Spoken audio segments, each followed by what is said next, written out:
na kushukuru kwa kunipa fursa hii ya kutoa mchango wangu. Mheshimiwa Mwenyekiti, mwaka 67 marehemu baba wa taifa Mwalimu Nyerere alisema taifa letu linatumia zaidi ya 20% ya bajeti ya taifa katika sekta ya elimu.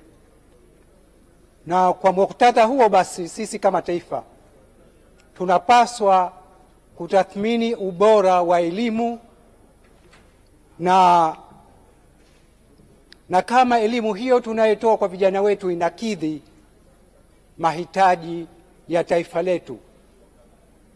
Kwa mawazo yangu, tathmini hiyo ya mwaka 67 pengine leo baada ya miaka 58, tathmini hii ina uzito mkubwa zaidi kwetu kama ilivyokuwa huko nyuma.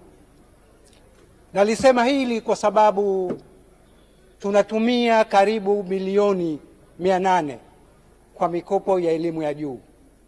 Tunapaswa kutathmini, je, elimu inakidhi mahitaji ya soko la ajira?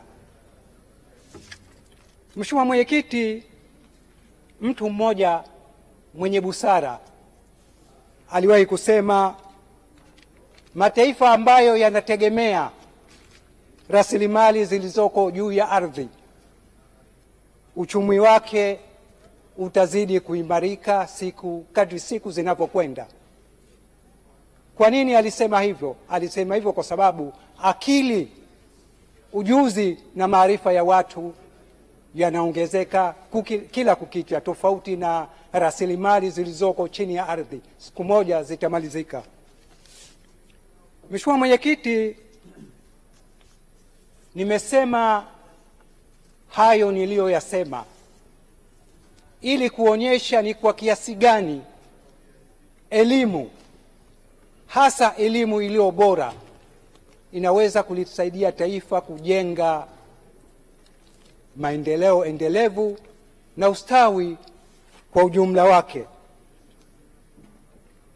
Mheshimiwa Mwenyekiti, bila ya kuwekeza kwenye sekta ya elimu na bila ya kuhakikisha kwamba vijana wetu wanapata elimu inayokuza weledi, ujuzi na umahiri wao, hasa vijana wanaohitimu vyuo vikuu, bila shaka tutaendelea kuwa nyuma. Mimi kama mzazi na kama Mtanzania, ninapotathmini elimu ya vyuo vikuu, ninabaini kama kuna kasoro mahali fulani, na nitazisema. Vyuo vikuu ni mahali ambapo tunategemea kutakuwa na mijadala ya kisomi inayojadili masuala ya uchumi na utafiti wa kisayansi. Wale ambao tunaikumbuka vizuri ukumbi wa Nkrumah Chuo Kikuu cha Dar es Salaam, mnaweza kukubaliana nami kwamba utamaduni wa kujadili hoja nzito na ajenda za kitaifa unazidi kupungua kadri siku zinavyokwenda.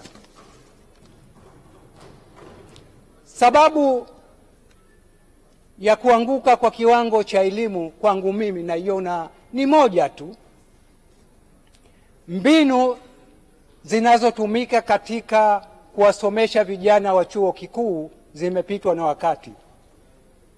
Hivi sasa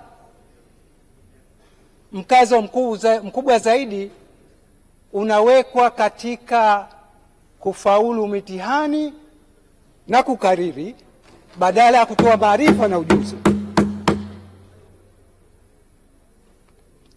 Kwa maoni yangu, tunatakiwa kufanya mambo manne ili tuimarishe umahiri wa vijana wetu, na haya hayahitaji fedha.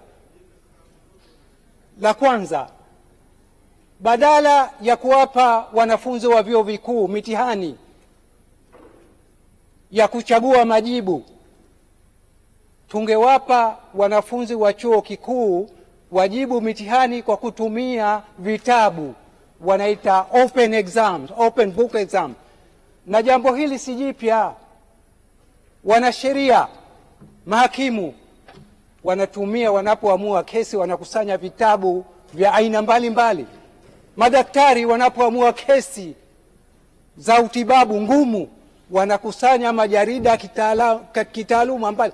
Kwa nini wanafunzi tuwalazimishe kukariri badala ya kutumia vitabu? Mimi sioni mantiki. La pili, tuwape kazi maalum, project nyingi kadri inavyowezekana. Wanafunzi wa chuo kikuu wanatakiwa kutengeneza mawazo na fikra. La tatu, tuwape kazi za kufanya uchambuzi na mapitio ya vitabu mbalimbali wanavyosoma. Na nne, tuwape kazi maalum za mawasilisho darasani. Nina hakika tukiyafanya hayo tutatoka hapa tulipo. Mheshimiwa Spika, karne ya 21 hahitaji watu wenye shahada nyingi za vyuo vikuu.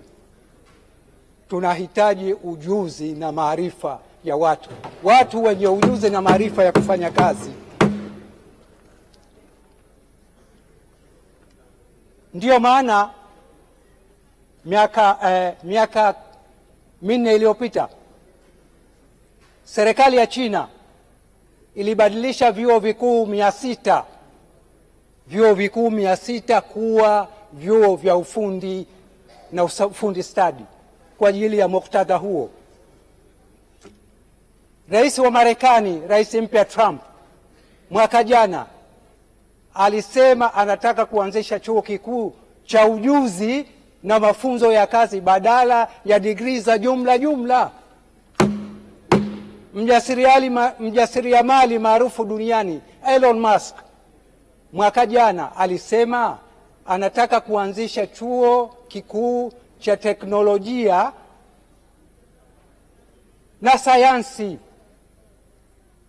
badala ya kuwa na vyuo vikuu vya jumla. Sasa Waingereza wana msemo maarufu, wanasema hivi: if gold rust, what will iron do?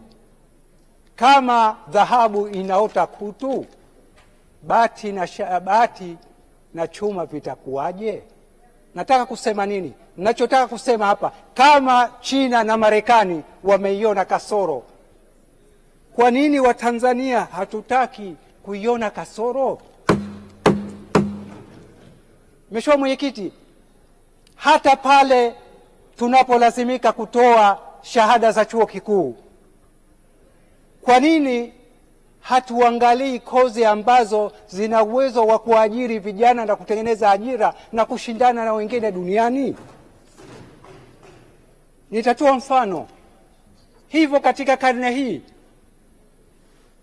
tunafundisha kweli historia ya dunia badala ya kufundisha political science ambayo inajumuisha falsafa, historia na saikolojia. Tunafundisha historia kweli. Tunaandaa watu wa taifa la namna gani? Tunasomesha manunuzi badala ya kufundisha ujasiriamali na agribusiness. Tunaandaa taifa la namna gani?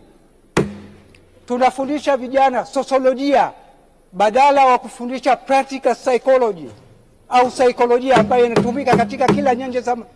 Tunafundisha sosiolojia kweli.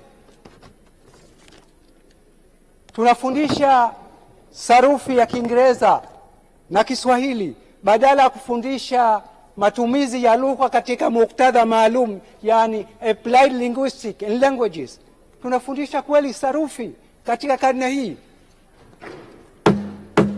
Tunafundisha fasihi badala ya kufundisha vijana wetu uandishi wa ubunifu, yani creative writing. Mifano hii bila shaka, waheshimiwa, iko mingi sana na sitaimaliza, lakini nimeona niseme mifano michache. Tuangalie tu kwamba hali yetu ya elimu ya chuo kikuu haiko vizuri sana. Tukinyamaza, mwaka jana tulifanya mageuzi hapa ya sera ya elimu na mitaala, lakini sisi viongozi tuko kimya juu ya elimu ya chuo kikuu kama kwamba shwari. Mambo si shwari. Nilikuwa hivi karibuni nilikuwa naangalia kwenye YouTube na kuangalia mijadala ya wanafunzi wa chuo kikuu juu ya kauli ya Mheshimiwa Waziri Mkuu kwamba wanafunzi wa vyuo vikuu waende elimu ya VETA. Wakawa wanajadili, inaonekana kwamba 95% hawakuridhika na kauli hiyo kama wanawasema. Sasa mimi ushauri wangu nasema kuna jambo la kufanya. Elimu yetu haiwezi kuwafanya vijana wakashindana na vijana. Hata ukichukua mfano tu wa nchi zinazotuzunguka Afrika Mashariki, ukimchukua kijana ambaye amesoma shahada ya Kiswahili, sisemi Kiingereza, muweke kwenye mjadala wa dakika 10, ni mahusiano ya ardhi na mbingu. Hii inadhihirisha kwamba elimu yetu mahali fulani ina kasoro, na sisi kama viongozi tusikae kimya, tuseme, na kama nilivyosema, lakini tuseme na tutoe mapendekezo. Nimesema tu ya msingi, nimetoa mapendekezo ya mambo 4. Hayahitaji fedha, hayahitaji teknolojia, yanahitaji tu maamuzi. Na la mwisho, udahili wa wanafunzi wa vyuo vikuu. Vyuo vikuu vinavyofanya udahili wa wanafunzi, mimi nashangaa sana, hawaangalii umahiri, weledi, ujuzi na vipaji vya wanafunzi. Badala yake wanaangalia ufaulu wa kidato cha 6. Nitatoa mifano miwili ili munielewe. Mwanafunzi aliyehitimu kidato cha 4 akaamua kwenda kujiendeleza katika kiwango cha diploma, akafaulu diploma ya miaka 3 ya sayansi ya tiba na utibabu ya miaka 3, na amefanya kazi ya uganga msaidizi kwa muda wa miaka 4. Anapotaka kwenda chuo kikuu anaulizwa, cheti cha kidato cha 6 kiko wapi? Tena cheti chenyewe cha ufaulu wa masomo 3 ambayo ni ya kukariri. Sasa mimi nauliza tu, hii ni elimu gani? Tunatafuta nini? Mimi nilidhani kazi ya elimu ni kukuza vipaji na umahiri wa watu. Ndio dhani kazi ya elimu hiyo. Kumbe kazi ya elimu tunayoifanya ni kukusanya watu wenye ufaulu. Mimi nadhani si sawa. Sisi kama viongozi si sawa. Mfano wa pili, kijana amemaliza kidato cha 4, amekwenda kusoma diploma ya miaka 3 ya sheria ya miaka 3, na amefanya kazi ya miaka 5 kwenye jamii ya huduma za sheria. Anapoomba nafasi ya chuo kikuu anaambiwa cheti cha kidato cha 6 kiko wapi? Halafu anachukuliwa kijana ambaye ana ufaulu wa masomo 3 katika daraja la C. Mimi nauliza tu, hii elimu ni elimu inataka kutibu nini? Kama ushauri wangu, kama tuna wasiwasi na watu wenye elimu ya kujiendeleza wenyewe, vyuo vikuu maarufu duniani vinatumia njia 3 tu. Ya kwanza, Wamarekani wana mtihani unaitwa Standard Aptitude Test, unapima weledi wa mwanafunzi. Jambo la pili, kuna vyuo vinatumia mtihani maalum wa kukuza weledi ambao wanaita Foundation Program, na chuo kikuu huria cha Tanzania kinatumia utaratibu. Kwa nini conventional universities hazitumii? Msielewi. La tatu, vyuo vikuu maarufu duniani vinatumia pre-university program. Kwa nini vyuo vikuu vya Tanzania havitaki kutumia pre-university program? Sasa tunataka kutengeneza watu kwa ajili ya kazi gani? Mimi nilidhani kazi ya elimu, narudia, nilidhani kazi ya elimu ni kukuza vipawa vya watu, umahiri wa watu, ujuzi wa, badala ya kuwakusanya watu waliofaulu kidato cha 6. Kwanza faida yake, ukimchukua kijana mwenye diploma, anapokwenda chuo kikuu anajua anatakiwa kusoma nini, Kwa nini asome hiyo kozi? Baada mwanafunzi wa form 6 ati mimi nashangaa form 6 tunamfundisha Kiswahili, Kiingereza na historia, asome sheria. Sasa mimi najiuliza tu, uhusiano wa Kiswahili na Kiingereza na Kiswahili kwenye sheria uko wapi? I don't see the connection.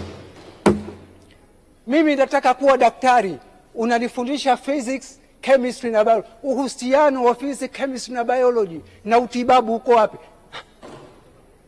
Lakini nikisoma diploma ya clinical medicine, uhusiano na uona moja kwa moja, na ninapokwenda chuo kikuu nasoma kwa umahiri, kwa weledi, na ninajua ninachokwenda kukifanya. Wako watu wamemaliza shahada ya udaktari, baadaye baada ya kumaliza miaka 5 anakwenda kufuga kuku. Sasa mimi najiuliza, kwa nini hakwenda chuo kikuu cha Sokoine akasoma ufugaji? Wako watu wanasoma uhandisi, baada ya miaka 5 wanafanya bodaboda. Sasa mimi nasoma, kwa nini hakwenda kusoma VETA ufundi? Sasa naonyesha tu viongozi wenzangu, tusikae kimya tukadhani kwamba mambo ni mazuri kiasi. Tuna kazi ya kufanya. Tumefanya kazi nzuri sana kwa sera ya elimu kwa ajili ya elimu sekondari na primary. Mbona hatuna sera maalum kwa ajili ya elimu ya vyuo vikuu? Mimi nadhani wakati umefika wa kufanya hivyo. Baada ya kusema hayo, nawashukuru sana kwa kunisikiliza.